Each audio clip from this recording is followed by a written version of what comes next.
Si ka qenë fillimi i karrierës tënde dhe ku filloi dhe pse? Unë kam fillu karrierën diku viti 96-97. Pse? Sepse ishte dëshira ime që unë të këndoja, të merresha me muzikë.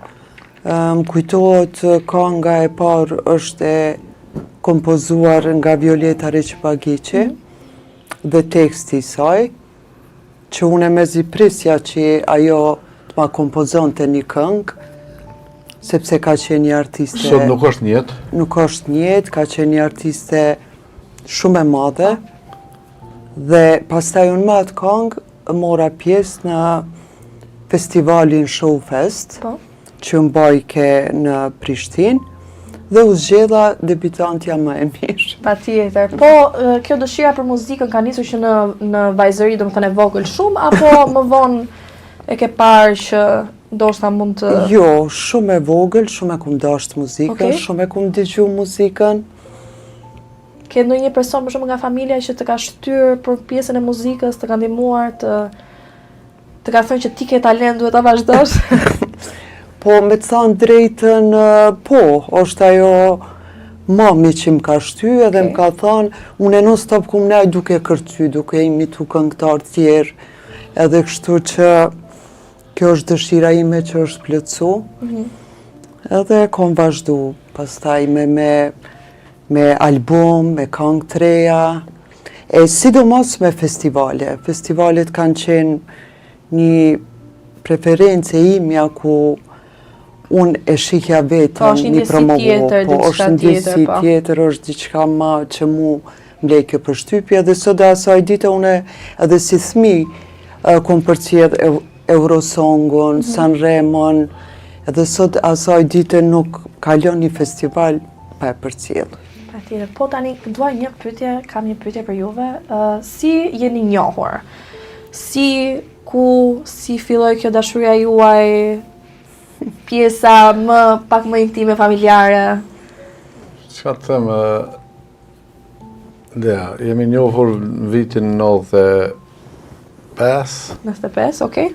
Edhe unë me tregu drejtën në momentin e parë që e kom taku në dashurova me herë parë. Jo, që u dashurova, po më pëlqej si pamje, më pëlqej shumë. Nuk e kom njohur hera parë. Mandej kemi bashkëpunu, për disa muaj kemi qenë edhe miq, vetëm shok. Edhe afërsia e bonit vetën, edhe une faktikisht e pash një person që e gjeta shpirtin binjak, do të thasha. E gjeta një person që e kom lyp gjithë jetën. Nuk e di si me spjegu, po mundona me të regu mënyrë sa ma spontane, sa ma të pak komplikime. E gjeta një person që une e kom andru gjithmonë jetë, e kom kërku. Që është si shtëpia jote, pra që është personi jote. Edhe, se di, nështë mimoza nuk e këndon këtë mendim, edhe aty e poshtë të kjo edhe qatë talentin. Jo, për nështë ndryshe kjo e ka... Po ti mimoza, si e me ndonë? Si e shef? Une nuk kam qef shumë me folë për këtë pjesë, nuk e di...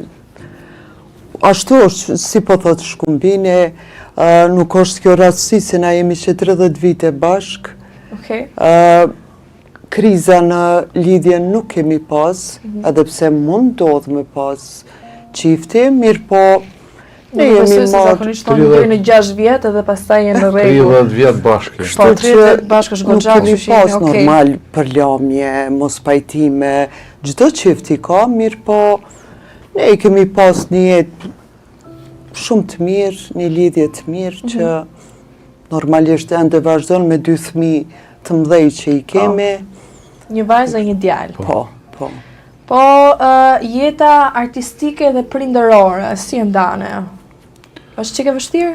Është e vështirë, ndoshta tash është më e lehtë, po në atë kohë ka qenë më e vështirë, sidomos për artiste, sepse kujdesi ndaj fëmijët dihet që lyp shumë për kushtim. Jo derisa vetëm të vegjël, po edhe kur fillojnë të rritën, duhet me qenë shumë afër tyne, që ata mos ta devijojnë rrugën e tyre, kështu që është e vështirë, po me shumë punë dhe mund, kur i don edhe profesionin, normalisht edhe fëmijët, atëherë edhe ja del. Patjetër.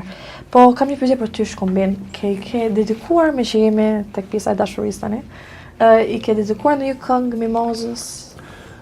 Po, kështu me të thonë drejt, direkt mimozës, po është një temë që i dedikohet të dyve. Të dyve? Të dyve. Patjetër do të kishe futur edhe veten aty brenda, se vetëm për të zbaj, ëh? Po, edhe kemi pas edhe një hit madh së bashku. Okej. Lule Mimoze ka qenë hiti i viteve 2000, do thasha. Mirë po, edhe para kësaj këngë ka qenë një këngë të cilën e pata realizu me shumë knatësi, një balat shumë bukur, Stuhi Jyesh, ku përfshihet gjithë ajo situata jonë në atë kohë, se ka qenë periudhë shumë e vështirë. Do thasha, edhe në jetën personale, edhe në përgjithësi ka qenë një momentum shumë i rëndësishëm për ne, po dhe jo shumë i lehtë. Okej. Po përmendi me qëllim të dyjat, se kënga Lule Mimoze ka qenë ajo që i dhani një shtytje shumë të madhe karrierës tonë. Karrierës, okej. Se na ishim, unë e kisha rolin edhe të producentit, po edhe si interpret, si autor, si autori i muzikës, teksteve.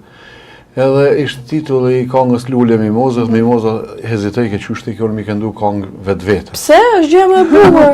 Pse t'je e bukur si lule, ke emri Mimoza, funksionon. Edhe sot e kësaj dite, kanë kalu në ashtë 25 vjetë, njerëzit na e përmenin. Oshte çuditshme. E përmenin, kënga e bukur Lule Mimoze, ku pi mojnë men njerëzit. Mu mblen përshtypje se i përmend edhe rinia, sepse kjo është kohë e gjatë, do shta 22-3 vjeqarë ose vjeqare. Janë këngë që qëndrojnë dhe do jenë aty gjithmonë, edhe në të rinë të tjerë që do vinë pas nesh. Edhe këndojnë shumë këngëtarë tjerë në për ahengje, se është këngë kështu që ka motive edhe popullore. është këngë ritmike, teksti shumë i bukur, është mashkull femën këndojmë, të dytë, lidhet është si koketim, është si pyetje përgjigje, është shumë interesant.